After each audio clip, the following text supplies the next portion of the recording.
Ici Wassima de Wassim Magique, coach pour hypersensibles et messagère des êtres magiques. Vous pourriez me retrouver sur mon site web coachingblanc.com.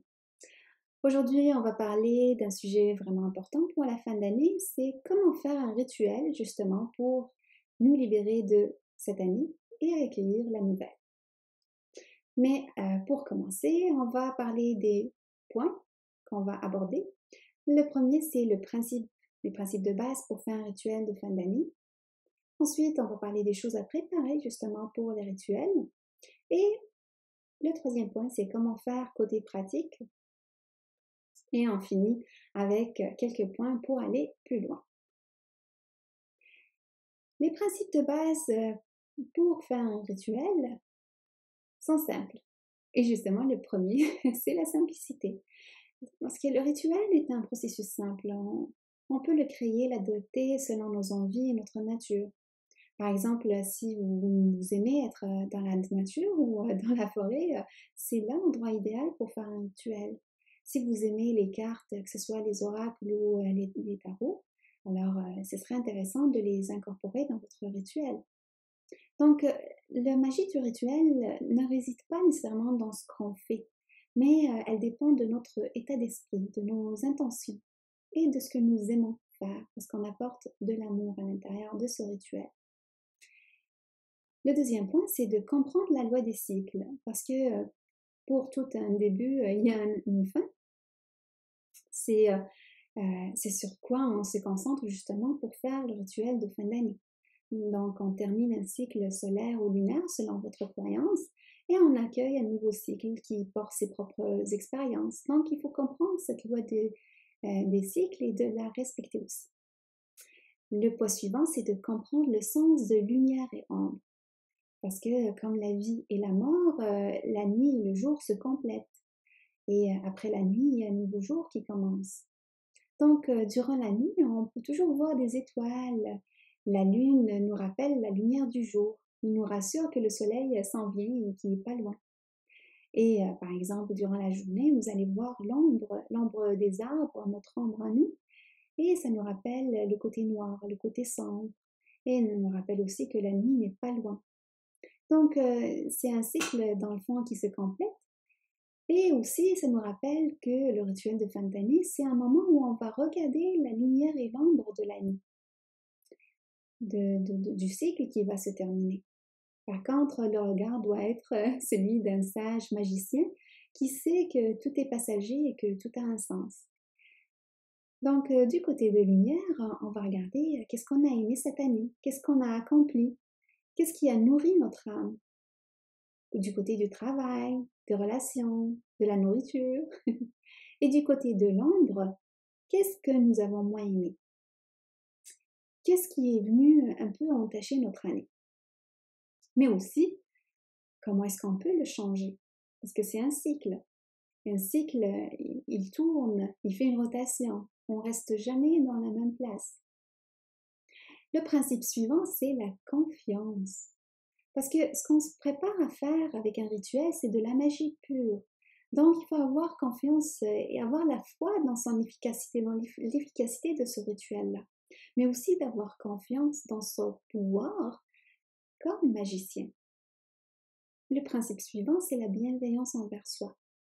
Parce que c'est un rituel qui nous aide à accueillir la nouvelle année, le nouveau cycle, avec un état de sérénité, d'espoir, avec un air nouveau. Donc, le mieux, c'est de s'éloigner un peu de tout auto-jugement, de critique. Oh, j'aurais dû. Oh, j'ai perdu.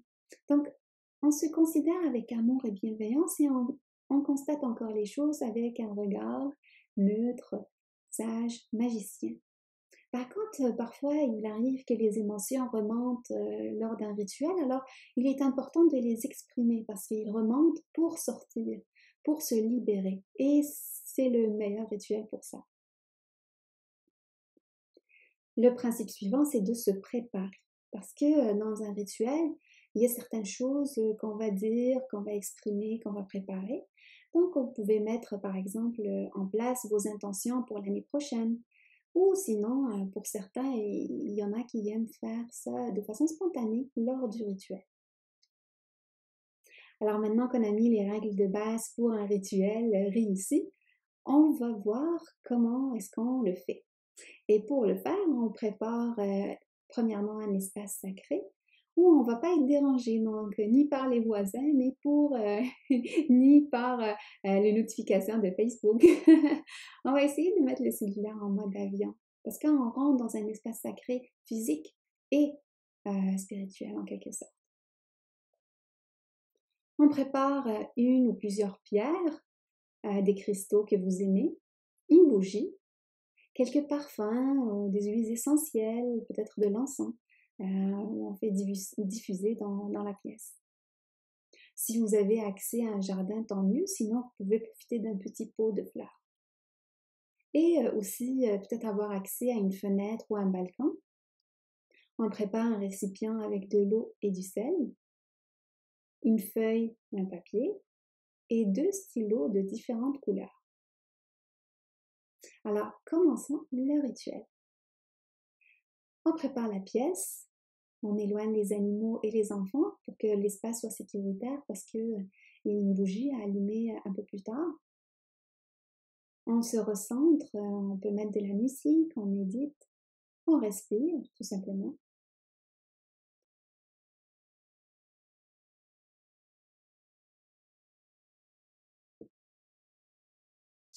On fait appel à nos êtres magiques pour qu'ils nous assistent au départ vers la nouvelle année.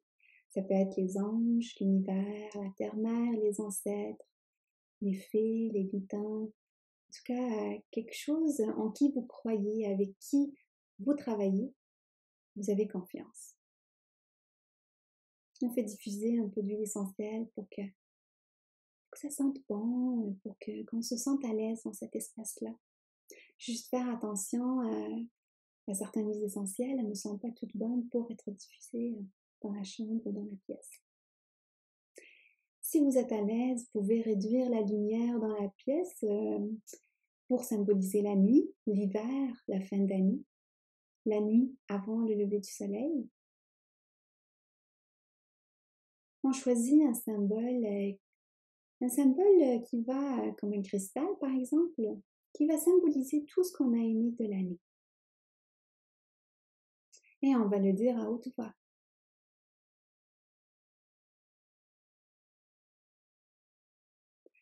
On peut mettre ce cristal-là ou cet objet dans un endroit qui est facilement accessible, qu'on peut voir, percevoir, et aussi à la lumière, donc sur une fenêtre, dans le balcon, pour 3 jours ou 7 jours.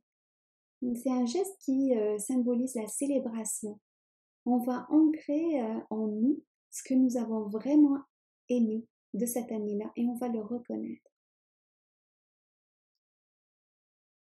Ensuite, on va choisir un autre objet, ça peut être une pierre. Et là, ça va symboliser tout ce qu'on n'a pas aimé de l'année. On va lui dire à haute voix pour qu'on puisse lâcher justement tout ce qu'on n'a pas aimé, qu'on ne veut plus garder pour la nouvelle année. Ça peut être une émotion comme la tristesse, la colère, ou ça peut être une pensée, un mode de fonctionnement, du jugement, une dépendance.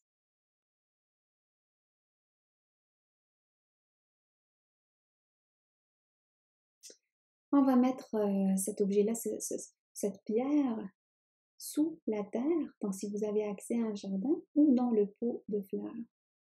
Si vous ne les avez pas, vous pouvez le mettre dans le récipient avec de l'eau salée pendant un cycle. Un cycle, ça peut être 24 heures, ça peut être un mois, ça peut être une année. Vous choisissez.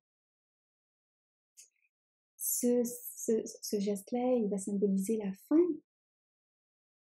Il va aussi faire appel à la terre-mère pour qu'elle puisse transmuter ce qu'il y a dans cette pierre, cet objet, ou faire appel à l'eau pour qu'il puisse le purifier. Maintenant, on fait le vide pour justement accueillir la nouvelle année.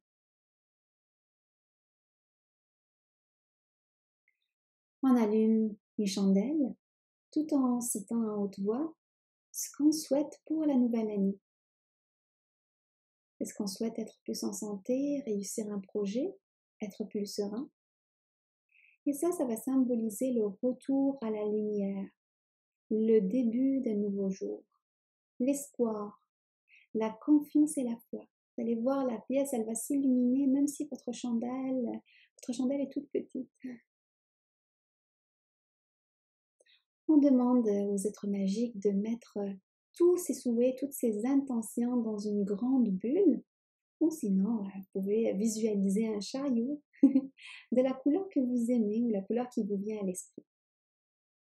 Et on va mettre tout ça dans cette bulle ou dans le chariot et on leur demande de les transporter vers la source.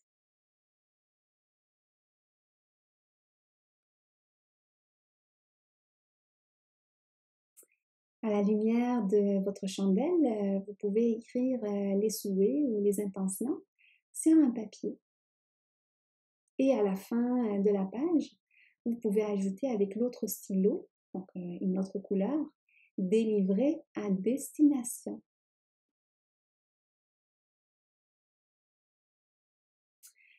Visualisez que les êtres magiques viennent vers vous avec une lettre. Vous l'ouvrez et vous commencez à lire à haute voix. Vos souhaits sont arrivés à destination.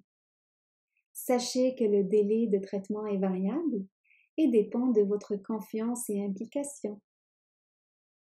Mais sachez aussi que nous sommes toujours là pour veiller sur vous. Avec amour, la source et ses êtres magiques. Prenez un moment pour profiter complètement de ce message et l'incorporer. Remerciez les êtres magiques, la source, l'univers ou selon votre croyance. Et surtout, remerciez-vous pour ce moment que vous venez de vous offrir. Préparez-vous à célébrer la nouvelle année avec une nouvelle énergie, un nouvel air frais, de nouvelles expériences. Pour aller plus loin dans ce rituel-là, vous pouvez ajouter certaines pratiques ou certains textes. Vous pouvez par exemple vous dire à haute voix « je m'autorise à recevoir » parce que justement on se refuse de recevoir ce qu'on demande parfois. Et je vous réfère à l'article que je mets un peu plus bas. Prépare-toi pour la nouvelle année car les résolutions ça ne marche pas. Vous pouvez aussi vivre comme si la commande est déjà arrivée et vous mettre en action. Vous pouvez aussi préparer votre thème pour la nouvelle année, que ce soit grâce à la numérologie ou au tarot, pour voir comment est-ce que l'année s'enligne pour vous, quelles énergies elle va vous apporter. Si vous voulez avoir plus de détails sur ma démarche pour préparer la nouvelle année, parce que là on a parlé comment se libérer de l'année qui vient de passer, n'hésitez pas à me poser des questions, ça me fera plaisir de vous répondre. Et sinon, je fais toujours des tirages aussi pour la nouvelle année, peu importe si elle est lunaire ou solaire pour vous. Alors n'hésitez pas vraiment à me rejoindre pour n'importe quelle requête. Je suis là pour vous. Je vous souhaite donc une super belle année et à bientôt.